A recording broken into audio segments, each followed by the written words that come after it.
ሰላም ቤተሰቦች ላፕቶፕ ወይንም ዲስክቶፕ ኮምፒውተር ለመግዛት አስበው የትኛውን ለመምረጥ ግራ ገብቶታል?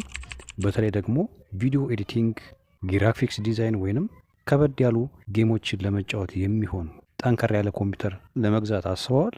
በዚህ ቪዲዮ አንድ ኮምፒውተር ለኤዲቲንግ እና ለጌሚንግ ይመቻል የሚያሰኙትን 5 ዋና ዋና ነገሮች በቀላል መንገድ እነግራችኋለሁ። ብራንዳቸውን ብቻ አይታችሁ ገዝታችሁ እንዳትጸጸቱ ይህንን ቪዲዮ እስከ መጨረሻው እንድትከታተሉ፣ ለቻናሉ አዲስ ከሆናችሁ ሰብስክራይብ በማድረግ እንዲሁም ለብዙዎች እንዲዳረስ ሼር እንድታደርጉ አሳስባለሁ። አሁን ወደ ቪዲዮ። ኮምፒውተር ወይንም ላፕቶፕ አንደኛው ዋናው ነገር ፕሮሰሰሩ ወይንም ሲፒዩ ነው። ለቪዲዮ ኤዲቲንግ እና ለጌሚንግ ኮምፒውተር በፍጥነት ወሳኝ ነው።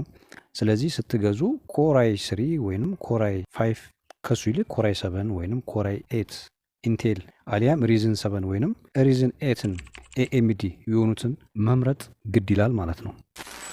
ለጌሚንግ እና ለኤዲቲንግ ስራ ትልቁን ድርሻ የሚወስደው ግራፊክስ ካርድ ነው። ሼርድ ወይንም ኢንተግሬትድ ግራፊክስ ያላቸው ኮምፒውተሮች ለዚህ ስራ አይሆኑም። የግድ ዲዲኬትድ የተገጠመለት ግራፊክስ ካርድ ያለው ሊኖረው ይገባል ማለት ነው። ለጥሩ ስራ ቢያንስ ኤንቪዲያ ጂቲኤክስ ወይንም ይበልጥ ዘመናዊ የሆኑትን አርቲኤክስ ለምሳሌ አርቲኤክስ 350፣ 3060፣ 4060 እነዚህን ተከታታዮች ያሏቸውን ይምረጡ። የቪዲዮ ሚሞሪ ቪራም ቢያንስ ከ4 ጂቢ ወይንም ከ6 ጂቢ እና ከዚያ በላይ መሆኑን ማረጋገጥ ይኖርባቸዋል መሆን አለበት ማለት ነው። ሌላኛው ለተለያዩ ለሰነድ ስራ 8 ጂቢ ራም ይበቃል። ነገር ግን ለኤዲቲንግ እና ለጌሚንግ ቢያንስ ከ16 ጂቢ ራም ያስፈልጋቸዋል። በ4K ቪዲዮ የምትሰሩ ከሆነ ደግሞ 32 ጂቢ ራም ብታደርጉት ይመረጣል። አሁን ድረስ ሃርድ ዲስኩ 1 ቴራባይት ነው ተብለው የሚሸጡ ኮምፒውተሮች አሉ። ነገር ግን የድሮ ኤችዲዲ ሃርድ ዲስክ በጣም ቀርፋፋ ነው።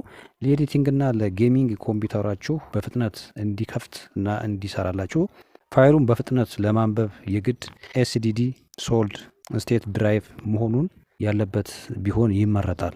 በመጨረሻ ስክሪኑ የምስል ጥራቱ 1080p ወይንም 4K መሆኑንና ለከለር አኩሬሲው ጥሩ መሆኑን ማየት አለባችሁ። በተለይ ለዲዛይነሮች፣ ለጌመሮች እንዲሁም ፍሬሽ ሬቱ 120 ሄርዝ ወይንም 144 ሄርዝ መሆኑን መምረጥ ማየት ይኖርባቸዋል ማለት ነው።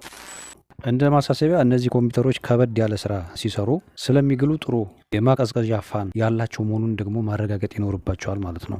አጠቃላይ ኮምፒውተር ሲገዙ ዋጋው ላይ ብቻ ሳይሆን ለእነዚህ 5 ነጥቦች ላይ ትኩረት ካደረጉ ገንዘቡንም ዋጋ የሚያገኙበትን ምርጥ ኮምፒውተር መግዛት ይችላሉ ማለት ነው።